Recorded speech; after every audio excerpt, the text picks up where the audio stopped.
It doesn't look like a mistake. It looks intentional.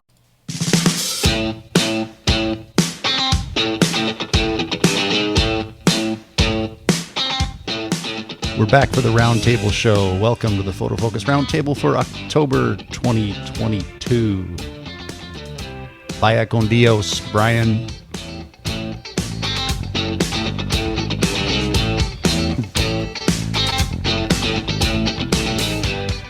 All right, your panel this month. I'm Ron Pepper. As always, I'm here with Rob Moroto from up there in Canada.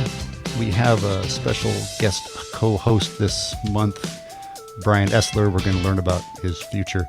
And our featured author this month is Michael Ryno from Colorado.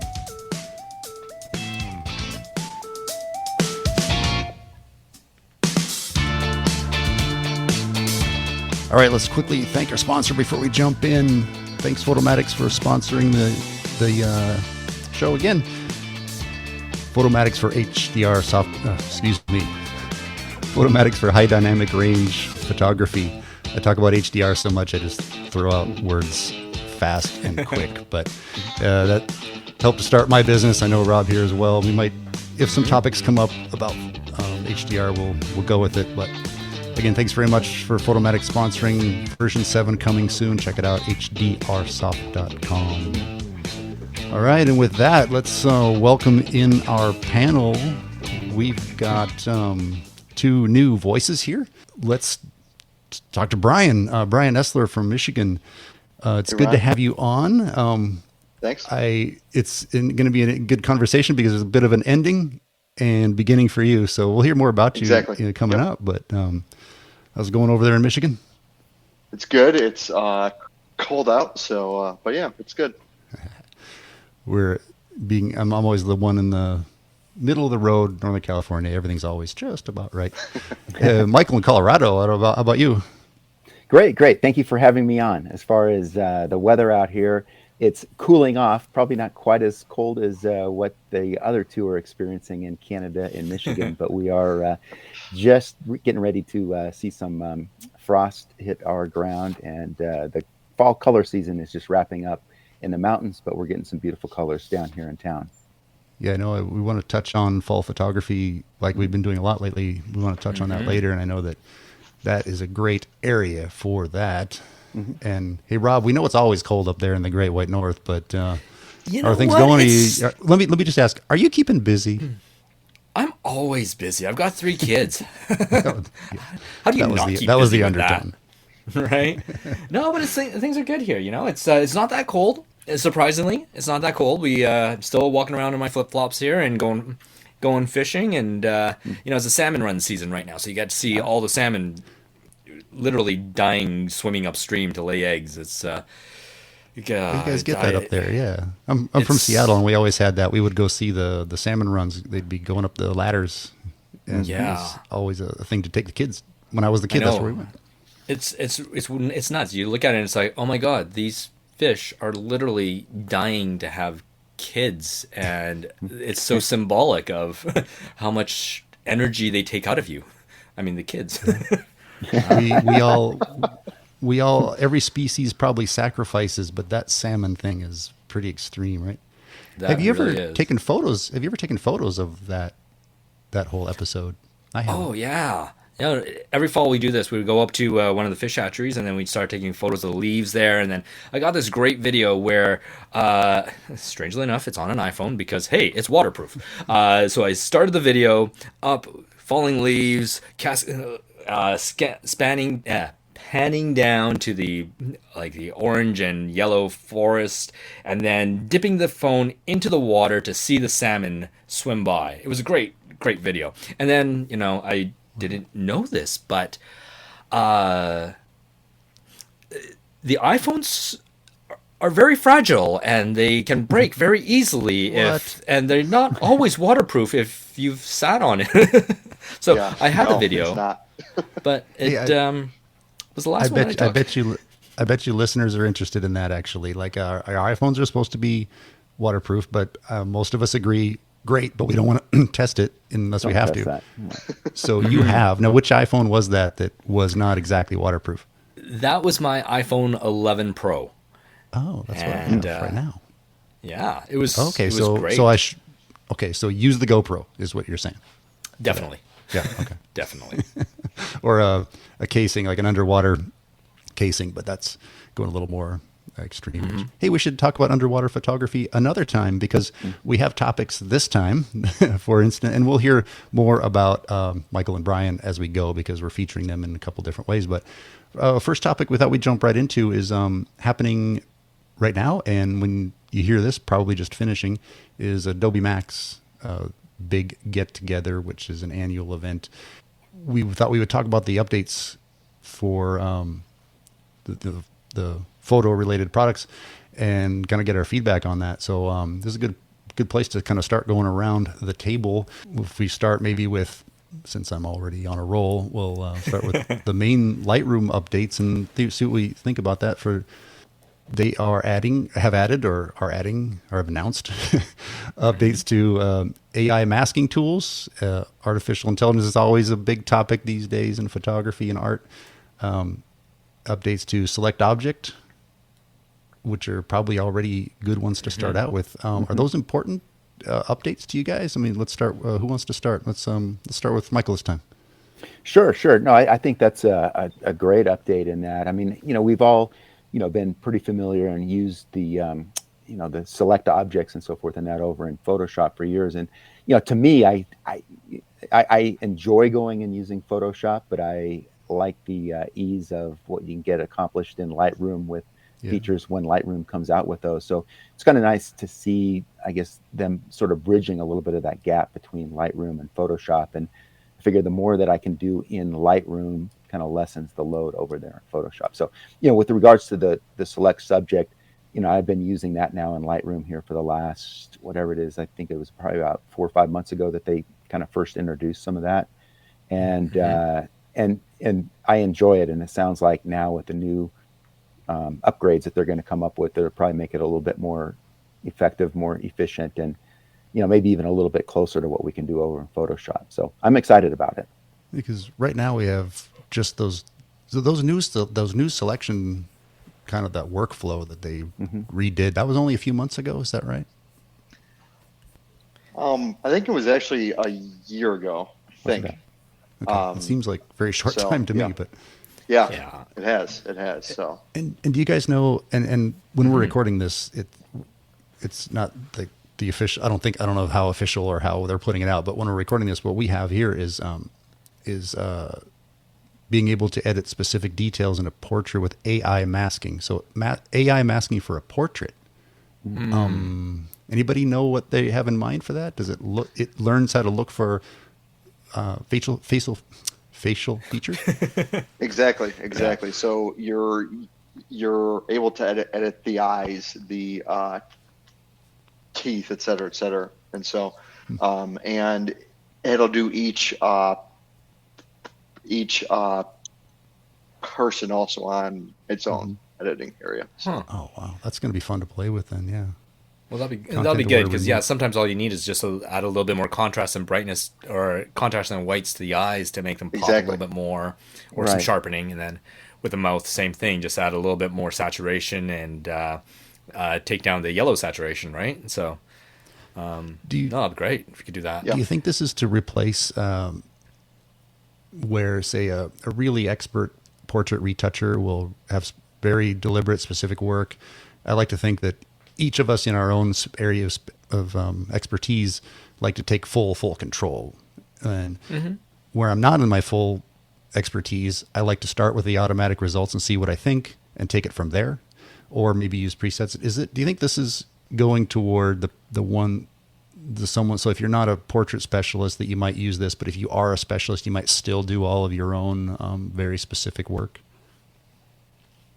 Well, maybe. It's funny. Like I think with a lot of these, it's depends on what kind of work that you do.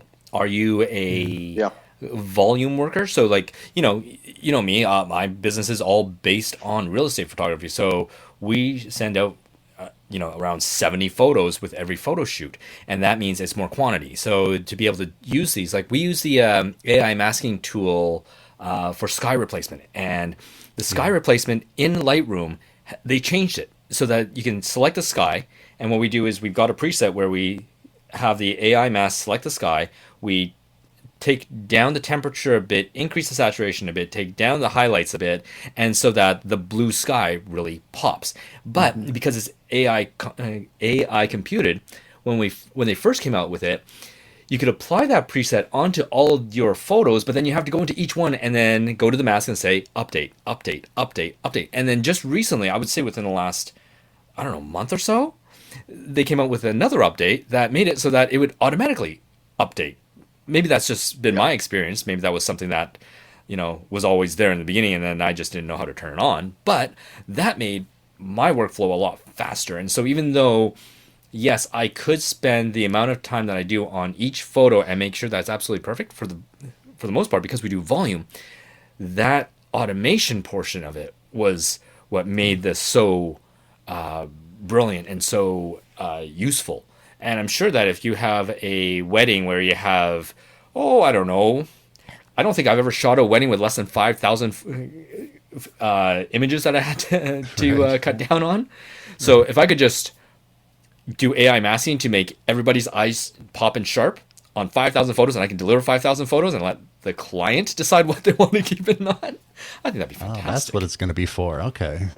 That would be fantastic. And not as a wedding and event photographer in the past, but I just did a event this last week. So I've got 1,200 images, and I need that feature fast. I need that feature to come out very soon. So I'm still working through all the edits on that. So I would love to have something that, like you say, an AI type feature and so forth, that it would at least kind of lessen that or bring some of those results immediately to me. And to that extent, I'm sure that I would still go in and tweak some of them here and there to what I want to see, but to get a good quick start with a automated system would be great. That's the way I would see it. Hey, Bryan, by the time people hear this, will these updates be out?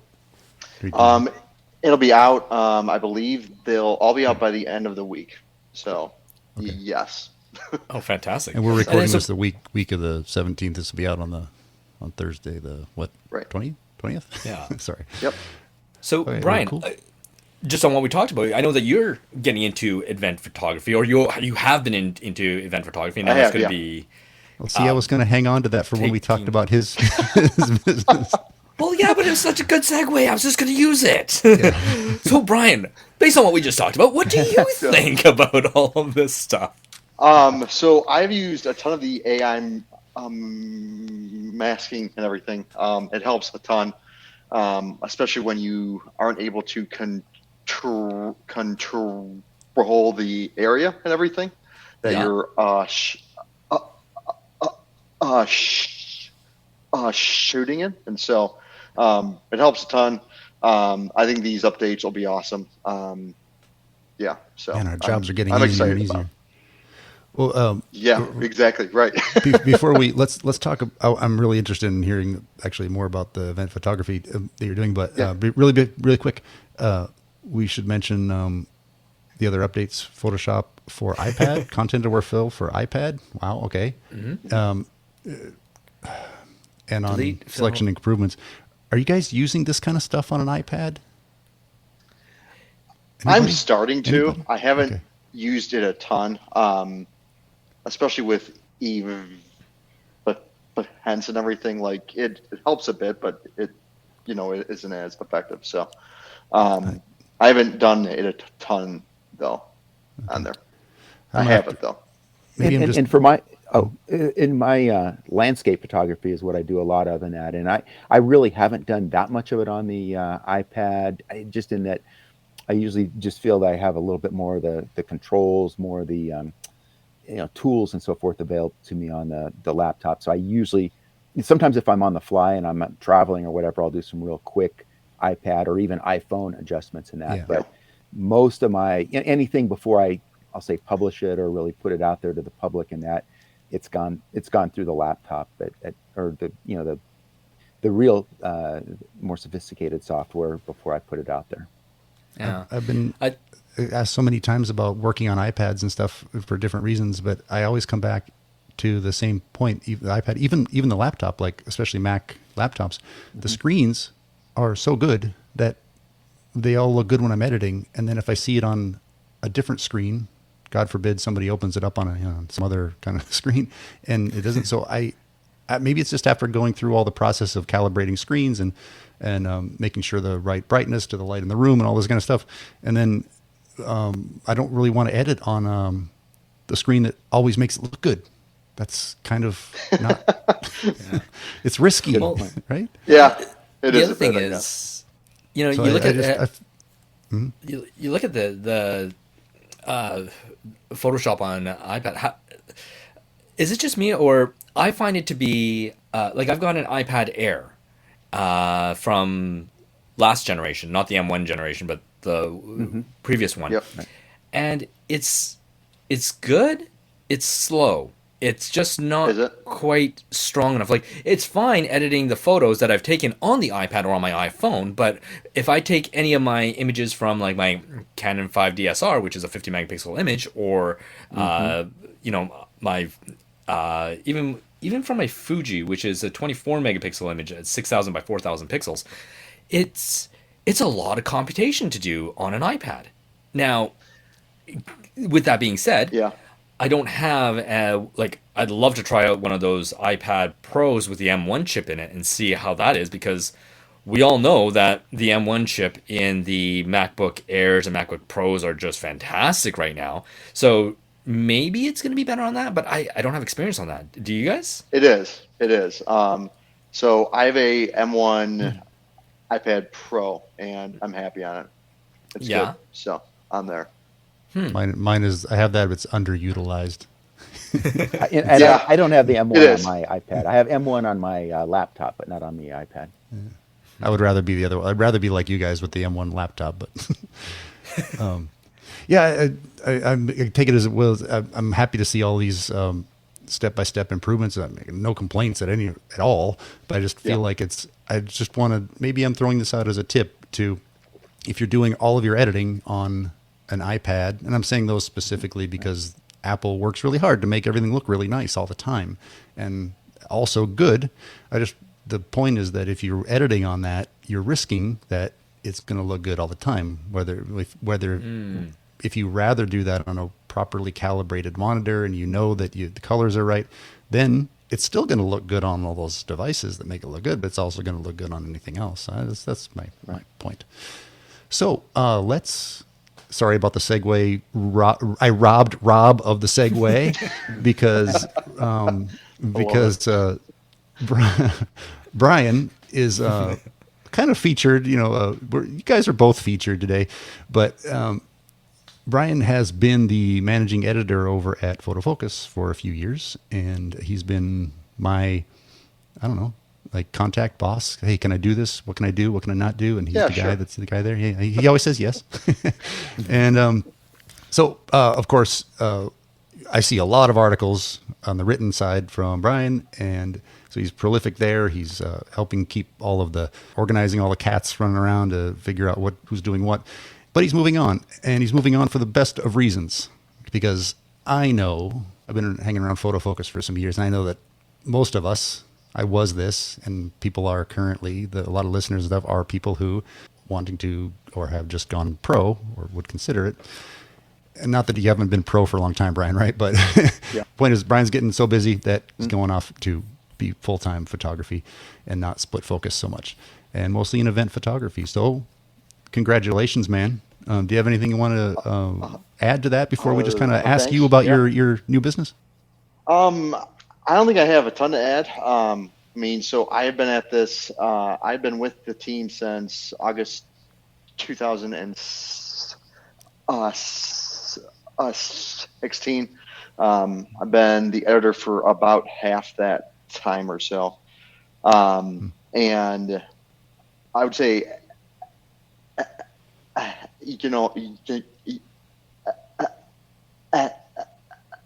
after COVID opened up and everything,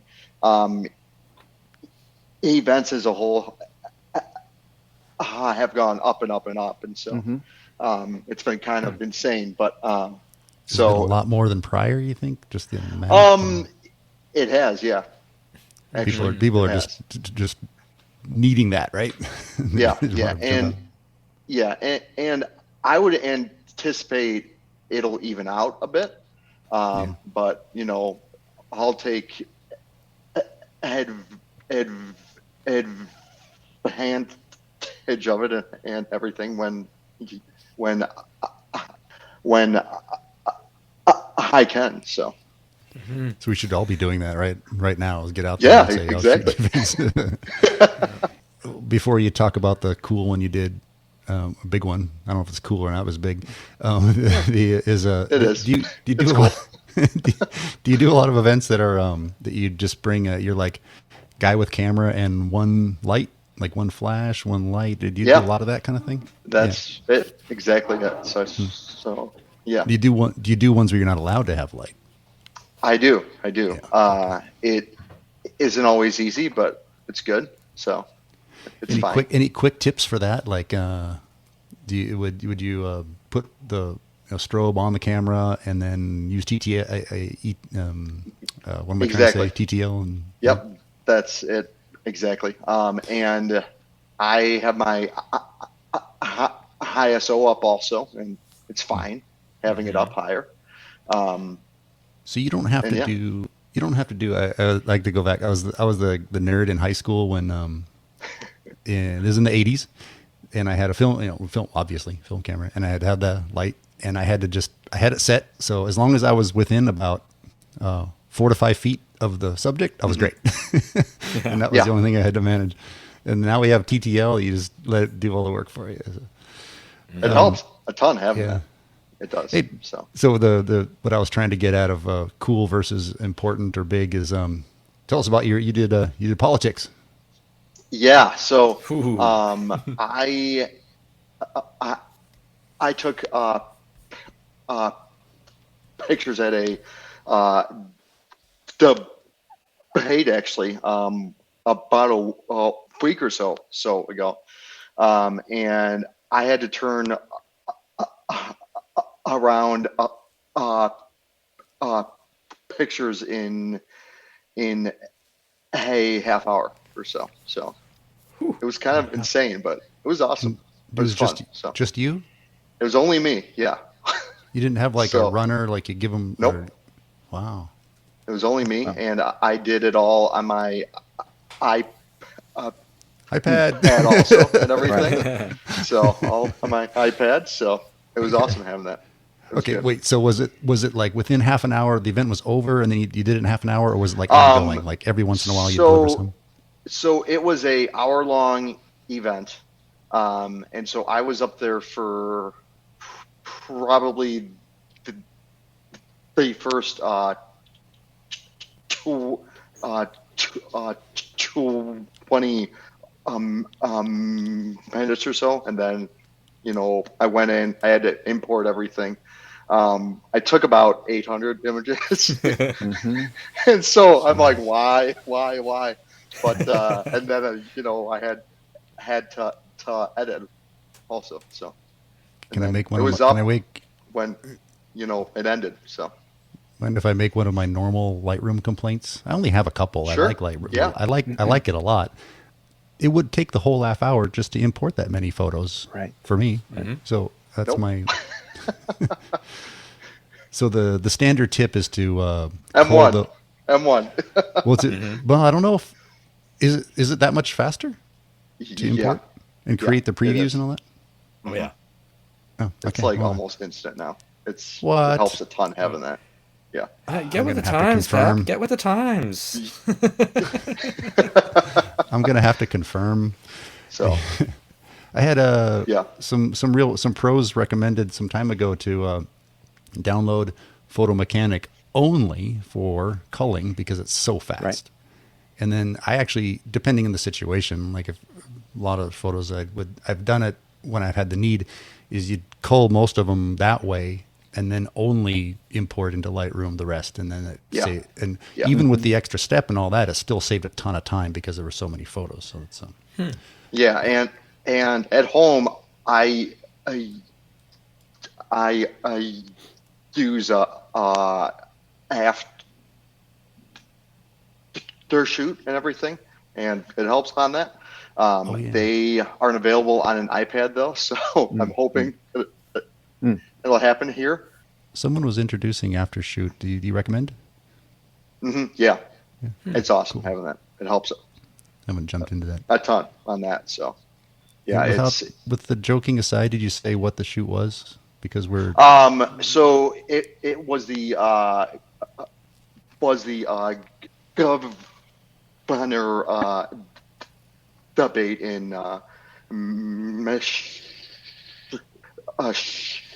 again. So it was intense, but it was good. So okay, well we're treading on the classic old rule in bars and most social situations of no religion, no politics. But yes, it is exactly. It is photography, so it's totally cool. Right, yeah, and but those pictures and all went all over. So nice. It was exciting having. I think I saw some almost. Yeah, I saw some posts that I knew they were from you because you'd mentioned it, and otherwise I would have just thought it was some news outlet. But I was like, that's pro stuff right there. Yep. Yeah, right. So, and what, it was good though. Did you have a ton of photographers there to compete with? So I was the only one allowed in actually. Wow. Which was exciting and everything, but so anxious. I hadn't had that happen ever, so but it was good. I'm happy how they turned out also and everything. So can we add any of those into the post for this so people can see it? They can just follow. Yes. They can just follow you, right? Yeah. They can. Right. Yeah, it's also on there too. So everybody's social media is on the show notes, but Bryan Esler with a Y, right? Bryan. Yes. On all the social media. Yeah, check it out. I think the only thing that I've ever been invited to where I was the only one invited was my own birthday party. But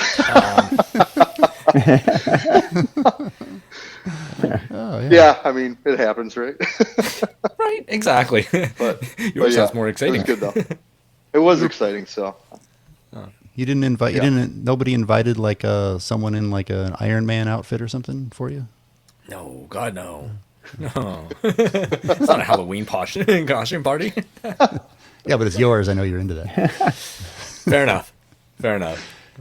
Hey, anything else you guys want to ask Bryan, or Bryan, you want to share about that, or any other, or just general tips? Like if anyone listening is thinking about going out and kind of promoting themselves for events or anything like that, do you want to throw out, or you guys can ask? I have anything to ask, and then I've got a tip. But it's interesting. Like when Pep said that you're going to event photography, the first thing that comes into my mind is you're doing weddings. You're doing right. No. Weddings, bar mitzvahs, birthday parties, or that's kind of, and it's strange. Like event photographers kind of get that rap of being, you do weddings, and then you do like, maybe you'll do the you do corporate events, like you'll shoot the Apple Festival or this music festival or something like that. But this is very different. So how did you change into that kind rather than the stereotypical weddings and bar mitzvahs? And am I even saying that right? Bar mitzvahs. Bar mitzvah and bat mitzvah, right? Yeah. I don't think I'm saying it right. I've been doing right. So I have been doing events since 2012 or so. I got pretty big into corporate events early on. I did do a couple weddings also and everything, and after a couple of them, I said nope, not ever again. Yeah. And so I enjoy corporate, a ton. It's awesome. It pays well, and so right. But it's I've done a couple of corporate events, and what I found different between corporate events and the weddings was that weddings, there's like 12 people that really hate how they look on photos all the time, but for the corporate ones, they're just employees, so they don't really complain. Yeah. exactly. Which is fantastic. Right. Ah. Yeah. So it's even easier then. So yeah. Yeah. But No, and you don't get in trouble for not shooting Auntie Maggie with the cake and all yeah, that stuff. So exactly. oh. Exactly. So. And there's not a bride and there's not a bride's parents, and that's part of things, right? There's Yes. corporate. I'm sure there's politics over on the corporate side of it, but it's different than the family politics that the weddings Yes, have. and it's easier also. Yeah. So yeah, Huh. I don't have to deal with these personalities, et cetera, et cetera. So it's just way A little bit more easier and Yep. Oh, sorry. yeah. Yeah. A little bit more So. predictable on that. I just did I don't know if it's Yeah, it not is. the same as a corporate event, but my first time doing it was a gala for a fundraiser, and there were 375 people, so it was sizable, and it had some elements of it of similar to like photographing a wedding, but to your point, there was not a bride there was not a bride's parents there were not the those type of politics. So I having shot a couple of weddings before, this was nice and refreshing to do something like this. Right. Yeah. Yeah, no, I gotta say, like my last corporate event that I did, it was a one of those publicity events where they wanted to make it look like the community came out and they were all in support of this one project, and so they wanted me to come out and shoot it. And unfortunately, they didn't get quite as many people out to support it as they wanted to, but they still wanted to make it look like there were hundreds and hundreds of people. So all of a sudden, it becomes this game where you're like, okay, there's a group of 5 people over here, there's a group of 5 people over here. If I put the 5 people over here in front and then put those other 5 people in the background and then get something with a logo in it somehow, it's like composing with like moving cats. And it was like, click, okay, I got one to try and make it look like it's busier. Yeah. Right? Like, is that one of the challenges that you have out there? Or? Yeah, it is. I have had that happen. It typically isn't a big deal for the people I have as clients and everything, but when it happens, I don't shoot wide at all, obviously. Yeah. And I go kind of in on them and kind of isolate it a bit, and it helps a ton on that. So, do you have recurring clients, or do you? I do. Call you? I do. Yeah. It's the way to go. Yes. Brian, I have one question about that side of the business. Yeah. Are there like standards? Like, I'm just thinking, like a wedding, you have big shot lists, kind of, so to speak. For real estate, for sure, you have shot lists where, say, for an architectural shoot, you have a real specific shot, one kind of thing. But in events, is there like a set expectation? Like, I'm just thinking, like they want to get a photo of everybody, for instance. Like, is that and other things? Are there kind of like a list of expectations that you either talk to them about or just know as the guy that knows what to do? There can be. There isn't always. I've been at events where, like, I don't have any direction at all, and I shoot what's exciting and everything. And then there are others where I have a list also. So I've had it, either way on that. Well, I guess if you have questions about event photography, everybody listening, who to reach out to. Yeah. Bryan Esler with a Y. Yes. Let's move forward here to, we have our, in case you're new to the show, each month we try to have a featured author, so a featured author of written articles. And this month we have, speaking of people with a Y in their name, we have Michael Ryno with a Y. And the article, even though it's not brand new, we thought it'd be great to feature his article about infrared photography and gear. And that is, of course, linked so you can read it. And what I thought we could do is, my understanding is we have three of us that don't really know much about infrared, and even though I've been asked a lot, I've never taken the time to really spend a lot of time. So we have a little Q&A with Michael Ryno about infrared photography, but also we didn't properly introduce you earlier, but we give you a chance too. But Michael's in Highlands Ranch, Colorado. That I understand is not far from Denver. And I would say, first of all, if you really need to know about him, just take a look at his website because of the photography can speak for itself. And you're currently president of the Professional Photographers of Colorado, right? And interestingly, Nikon mirrorless full frame shooter. So I'm interested in maybe getting questions later about that too. But those are the things that I found that stuck out at me about Michael. We just kind of met virtually recently. So Michael, what else would you like to share just as way of introduction about you? Yeah. No, thank you very much for having me on again. I was looking forward to this. As far as a little bit more on my background in that, most of my photography has been landscape, wildlife, nature, and that. Picked up a camera about 6-7 years ago, I guess it was, and before that, point and shoots and so forth. But picked up a camera and wanted to learn how to use it, and joined a local photography club here. It's the Lone Tree Photography Club that's about a mile away from my house, and that. So learned from some of the people that were members there, and over that course of that time in 6 years, and that really, once I learned how to use it, which I still am, but really, wanted to dig in and get more and more and more involved into it. Entered some of the competitions, and that led to, as you mentioned, roles. I was president of the Lone Tree Photography Club in the we call it the pandemic years, 2020 and 2021.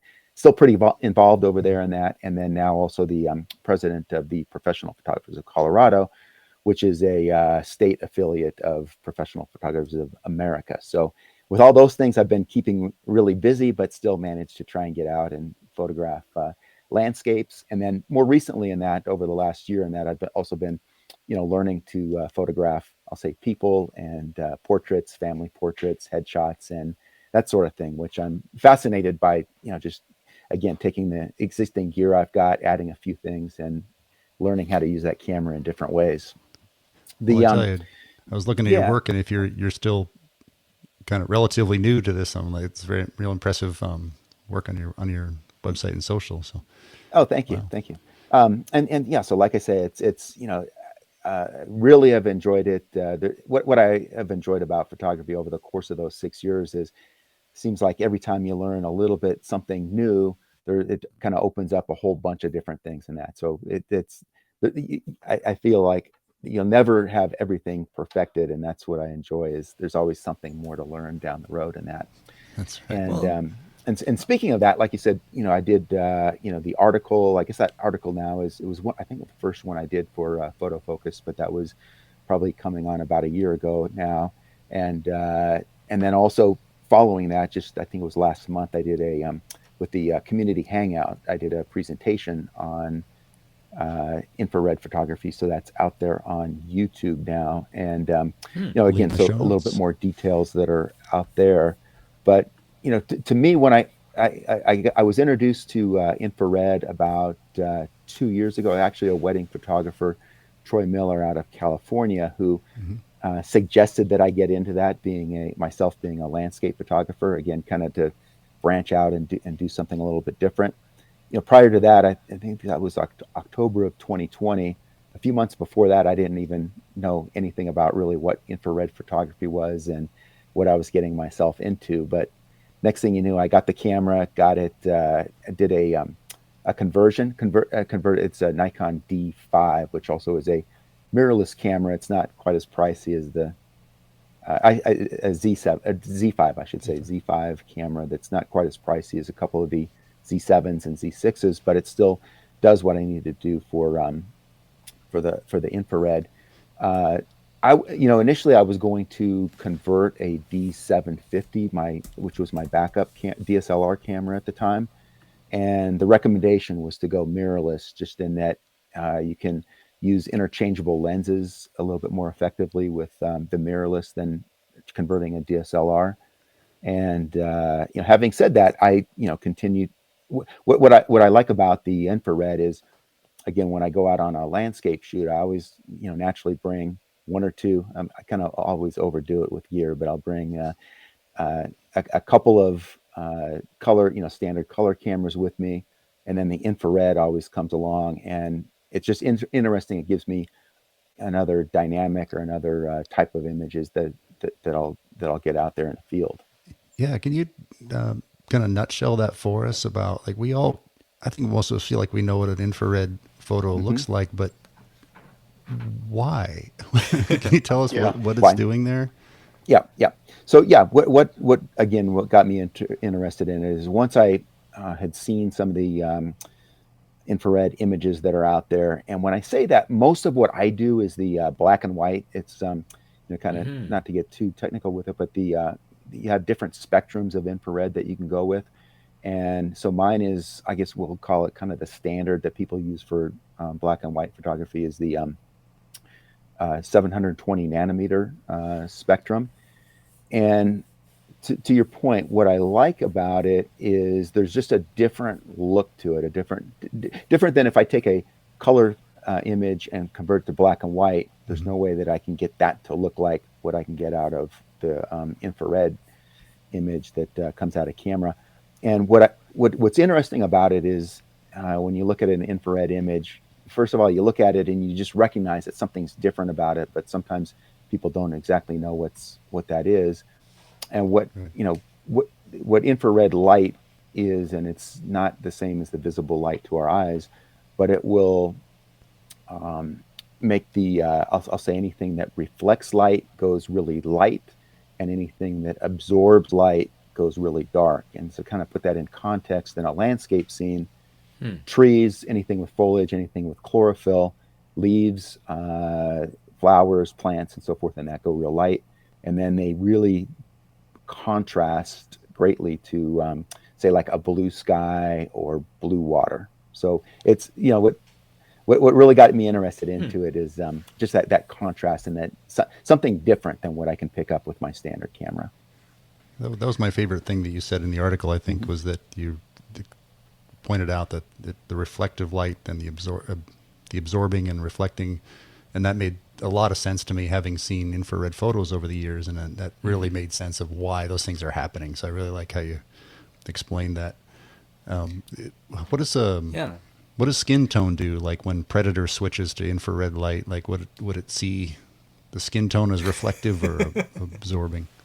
That's a good question. Meaning the predator animals and that may be out there in the wildlife. From the old movie. Are we talking about like Schwarzenegger kind of predator? Like, God. Yeah, that wasn't infrared. That was heat. That was thermal. They thought that, but then I think in the second one they knew he was in infrared, and so they decided. But he covered himself up in mud, and that's how he was able to get away. Well, he switched from one spectrum that the humans figured it out that he could do that, so they did something to avoid that being in the cold, I think, and then he switched to a different spectrum and went, I can still see you. So anyway, that was it. Maybe I need to get a couple more cameras and get them converted to different spectrums, and then I'll be able to answer that question a little bit better. We're way outside of my understanding here, so I'm just kind of talking about it. Yeah. So Mike, a quick question about the hardware here. With the hardware, like I always thought that to get to the 72 nanometer thing, it was as simple as getting like I think I saw Hoya had a filter that you put on to your lens, right? And that'll shift the light so the infrared spectrum comes through and nothing else does. But you're talking about a conversion. Now, what does that mean? Yeah. So I will explain that. So what I want to first touch on is what you're describing is that is the other alternative, and I would recommend to those that are thinking about getting into it to maybe test, just to see if you like it or not. Get one of those filters. It's much less expensive than a whole new camera and conversion. So I'll start with what that is you get similar to what we have with say circular polarized or neutral density filters and that you can screw on the front, and that will separate that infrared light and give you a similar image. The downside to doing that is that They are, I want to say it's something comparable to, say, like a 10 or 12 stop neutral density filter. So when you Oh, put that on wow. your camera lens, you're blocking out that light, and you're going to have to focus before you put that on, and then shoot with that. The other thing too is if you're trying to get landscape scenes that have trees, leaves, anything that might have a little bit of movement with wind and breeze and so forth, you're Hmm. going to have those elements blur, because with that 10, 12 stop, similar to like a neutral density, you're blocking out that much light. You're going to have a lot of blurring in some of your subject. So now I'll transition over to answer your question. Is that with the conversion, what I did was I sent my camera in. There's a few different places that you can send those into. Mine was to Spencer's Camera. I believe they're out of Utah. And what they do is they put they cover the camera sensor with a filter that blocks that infrared light. And for whatever reason, that acts differently than the screw-on filters, in that I can now use it the same way I do my standard mirrorless cameras or a DSLR camera. Is that I can hold it up to my eyepiece. I can use the with just the back, the screen on the back of the camera, and I can pretty much then see what I'm gonna capture. Now, So yep, go ahead. it's not affecting the sensitivity of the sensor at all then. So if Right, you're shooting with a regular camera at say 1/100th of a second at correct. 2.8, you'll be shooting your infrared at the same settings. And Very much so. Yes.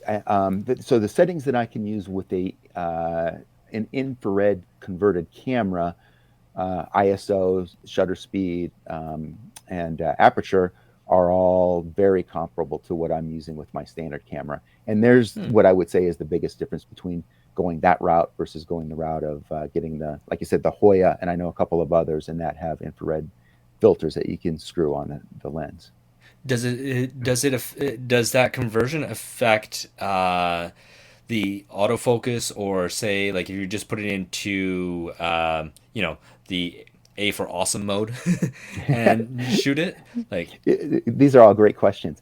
So does it affect the autofocus? It does not affect the autofocus if you're using a mirrorless camera, or if mhm. you're using a DSLR and you are in the live view mode, which in Okay. live view mode for a DSLR is not too different from what you're getting on the mirrorless camera, as far as pushing the mirror out of the side. My understanding though is that if you have a DSLR that gets converted to infrared, you actually usually, when you get that conversion, you send a lens with it, and that becomes the dedicated lens that is calibrated to the camera. So you'd want to get one that has a wide range, say like a Huh. 24-120, something Yeah. like that has a lot of range. Again, Do you know what that needs to be done? Like what needs to be calibrated? and it has to do with the calibration with the mirror in there. There's, for some reason, that the autofocus is handled differently than it is, say, like with the mirrorless or with the live view. I don't know the exact reason for that, but my understanding is that's the reason why. And to be honest, that was the reason why, when I was going to go and convert a DSLR camera, I was encouraged to go the mirrorless route. Yeah, it makes sense. Hmm. So if you have the choice, mirrorless is more convenient for a lot of reasons. Yeah. Is it expensive to do that conversion? Good, good. So it was, I want to say it was about $375 to do the conversion. Yeah. And it's permanent, Plus, right? I guess, a little bit of shipping back and forth or whatever in that. But I think net it was somewhere right in around $400 to do the conversion. And what they will do is, if for whatever reason later on down the road you want to convert that same camera back to color, they can do that for a much lower price. You won't get your $400 back, but you can get it. You can get your color camera back for, I think it's like $75 or something like that. So Interesting. 400 is about the answer to your question as far as getting the conversion done. Huh. Interesting. Now, going off of this, I've always wanted to do infrared photography because it looks so cool. Because when I first saw infrared photography, it was it was all in color, and so you get these cyans and pinks. And at first, I thought, looking at it, I'm like, oh, somebody must have loaded their photo into Photoshop with the wrong color profile and exported it in sRGB or something like that, right? Yep. Where you can get that by the Pro Photo versus sRGB conversion stuff, but I'm like, it doesn't look right. Yeah, it looks better. It doesn't look like a mistake. It looks intentional. And then finally, I saw it. And I'm like, oh, it is actually intentional. And so the color portion was what really drew me to it, because it was, you get these like really pink trees and it looks so neat. Now, and that was the allure for me to go into try infrared photography. But I see you're going into the black and white, which I'd never thought of. And so why did you go down the black and white route? Yeah. And again, another great question there. So a different, again, you're talking about the different frequencies. So when I said 720 nanometers, anything from there to like 800 is kind of much better for the black and white. Now I can do some of, like what you say is they call false color, or some of those kind of those almost psychedelic type colors and so forth, and that with the infrared camera that I have. A lot of times, people will go more the a route of, I think it's like 680, 650, something like that is the nanometers that, really give you they have different spectrums that give you those, I'll say really the wild colors. To me, I like, in my landscape photography, I like black and white also, in that I always like to see how those conversions come out just naturally. So I've always enjoyed black and white to begin with. So I sort of gravitated when I was going to go the infrared route.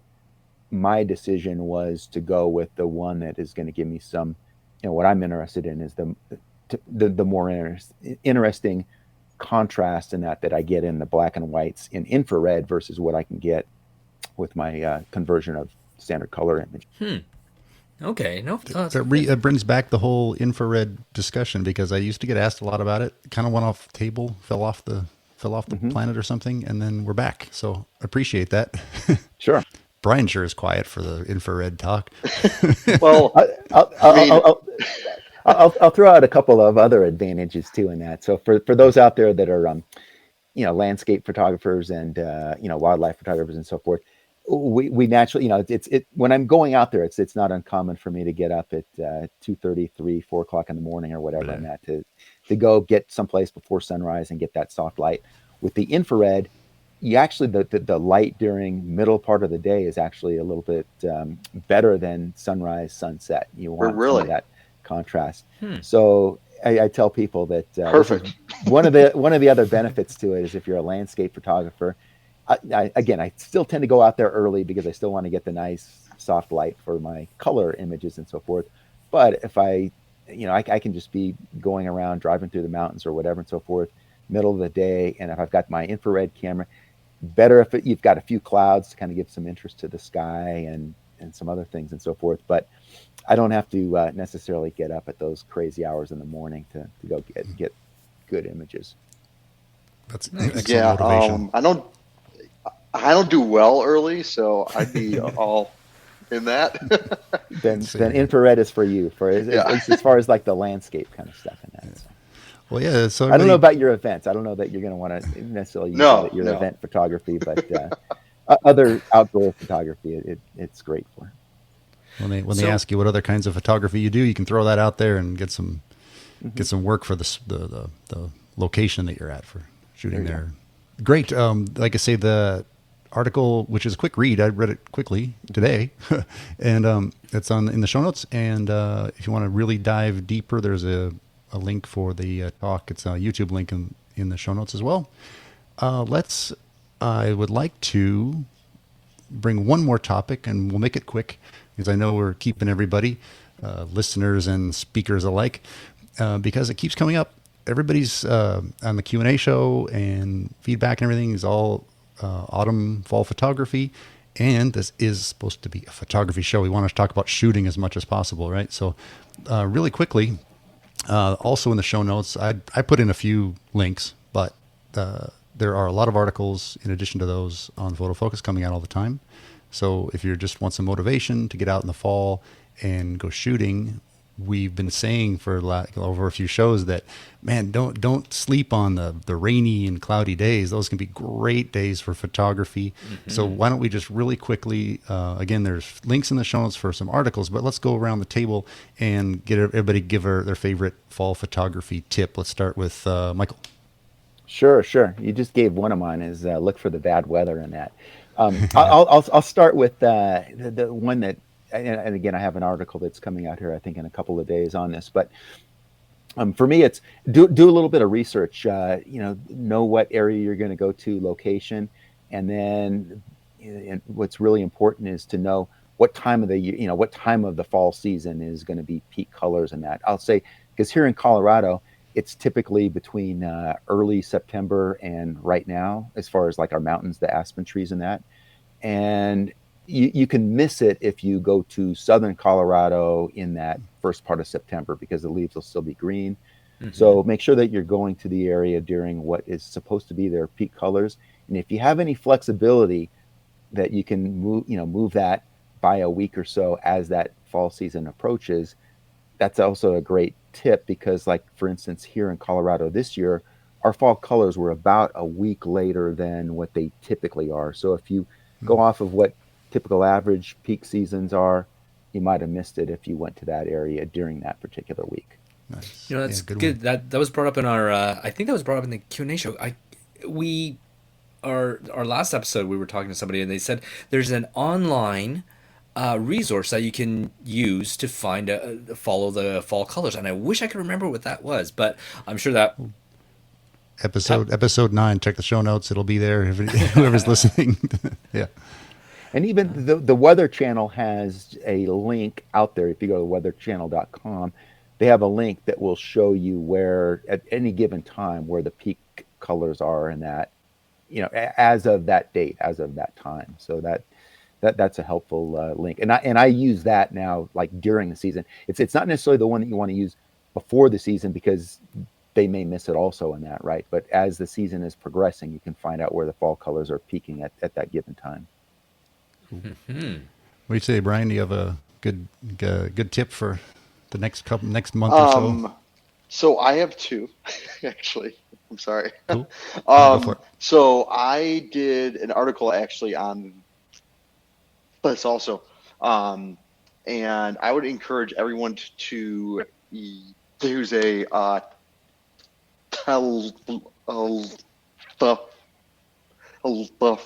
photo also.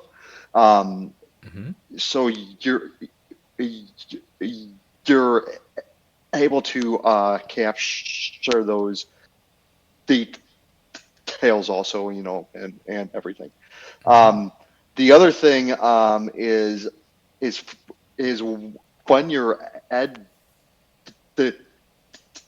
also, open up that that HSL area and play a bit also, in there. Hue, saturation, luminance. Yep. Right. I'll make up the color, and I always say It's the awesome. color is the best part of the fall, and really play with those. Yeah. Exactly.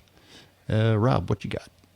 I'm always the person that is looking, like I used to be a marketing manager, and so we always looked for any opportunity to market your business to other people. And fall, as soon as I became a photographer, fall was a great one, because you can talk to people about doing portraits in the fall with the fall leaves behind you, and you can also do things like, Halloween, get your kids in your Halloween costumes and we'll get them all shot up.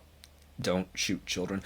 Wrong words. But you know what I mean? You can do so much more. Like, I remember when one of my friends, Rob Ryan, when we were doing wedding photography, he used to do this thing where, between like the little events, he'd go up to people and be taking notes. He was like, "Oh, so you're the father of the bride. Well, how long have you and your wife been married? Oh, almost 40 years. And when's your wedding anniversary? And he would write all this stuff down, and he would contact them, a month before and say, hey, you know what? Your wedding anniversary is coming up. It's the 40th.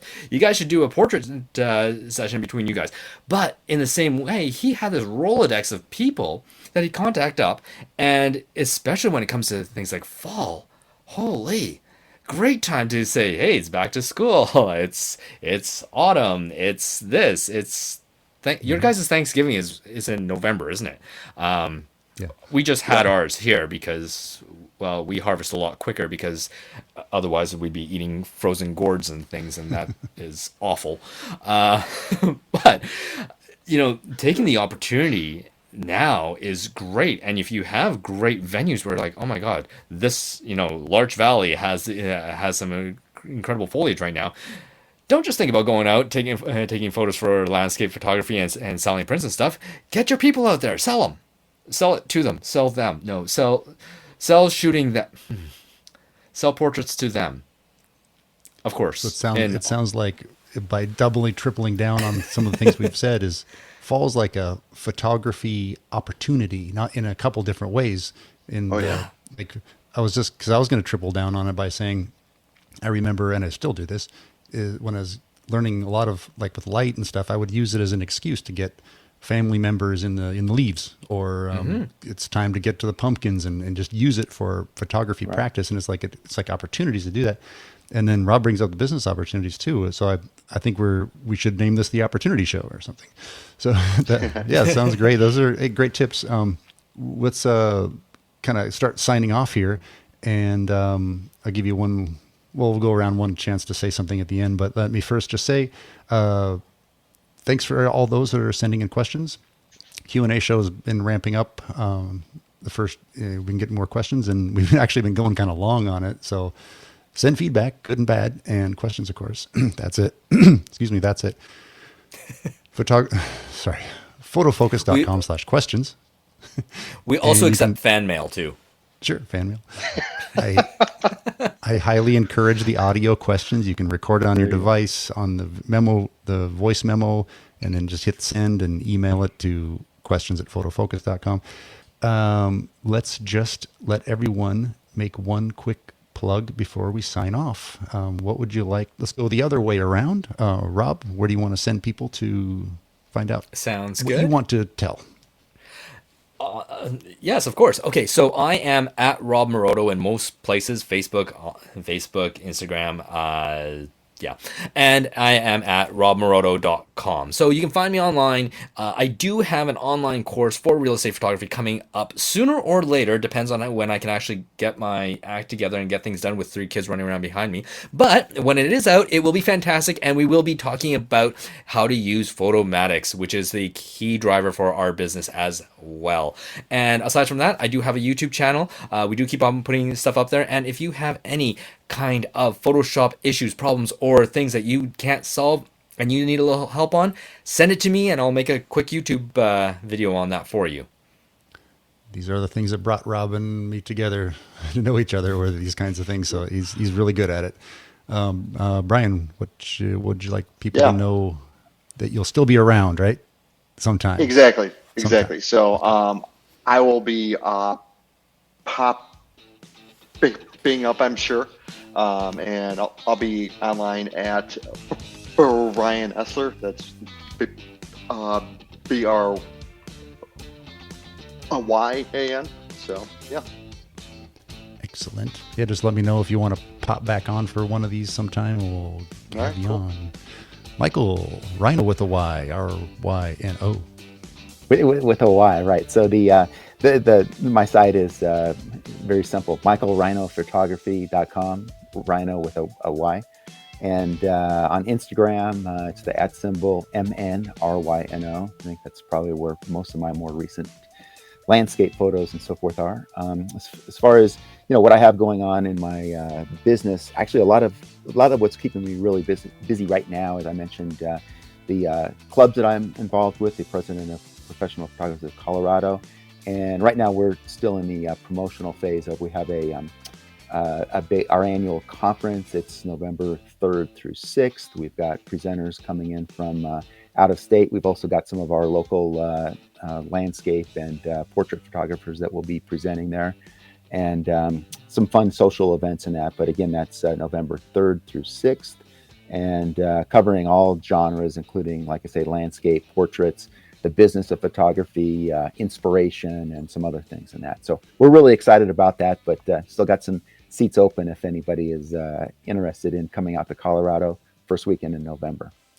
Send me links and I'll add them to the show notes for whoever would like to take you up on that. Mm-hmm. As for me, ronpepper.com kind of has all the links for what I'm doing. And I always say it needs updating, but it probably will always need updating. So with that, I want to say, well, first of all, I said at the beginning, we named the show Vaya con Dios, Bryan. That just means go with God, but it means best wishes and that kind of thing. Thank you. Is really what that means. So thanks to everybody, Michael, Rob, and again, with the music playing in the background, Vaya con Dios, Bryan.